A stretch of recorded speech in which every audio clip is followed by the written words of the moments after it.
got a mansion just over the hilltop in that bright land where we'll never grow old. But someday yonder we'll never more wander, but walk the streets that are purest gold. It's a song we sing sometimes as we gather together for worship.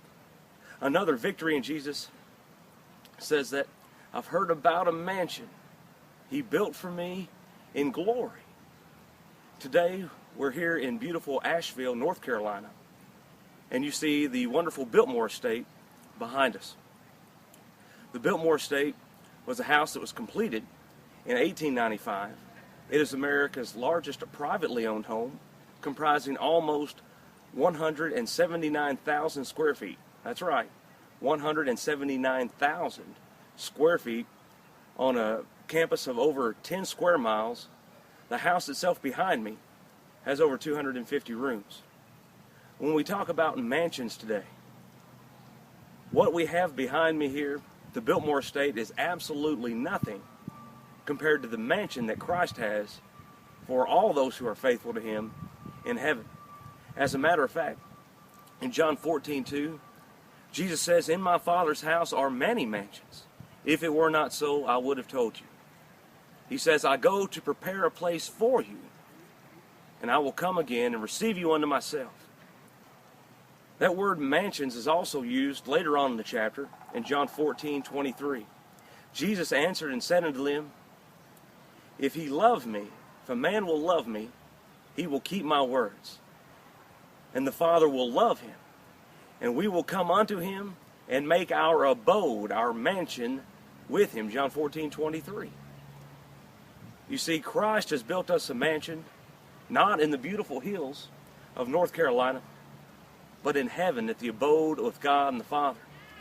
The mansion that we have in heaven is far superior to anything that man has ever built upon the face of the earth, because in the land in which our home rests as faithful followers of Christ, John recorded these words, "And God shall wipe away all tears, and there shall be no more death, nor sorrow, nor crying, neither shall there be any more pain, for the former things are passed away."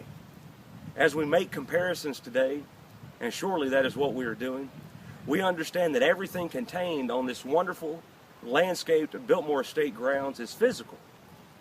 John says these things, these former things, the physical things, are passed away.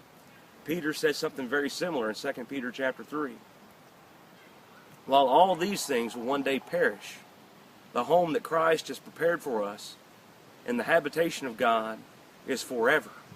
There is no death, nor dying, nor crying, nor sorrow, nor pain, and God shall wipe away all tears.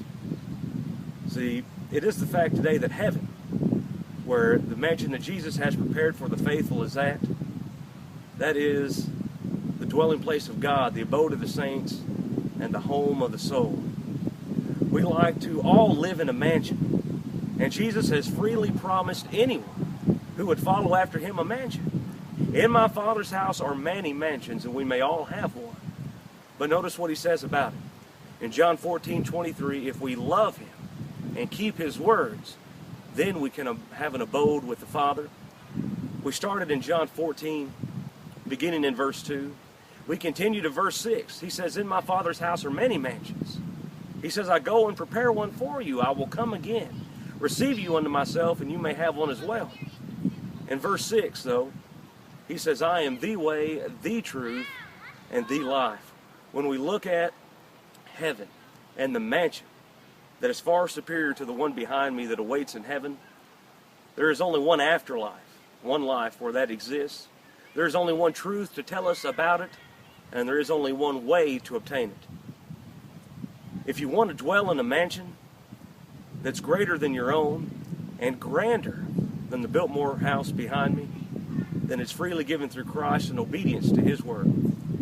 I hope that today's thought has been beneficial, that it's helped us contemplate the true grandeur and the beauty and the majesty of heaven as we stand at the Biltmore estate and we contemplate a greater estate in heaven.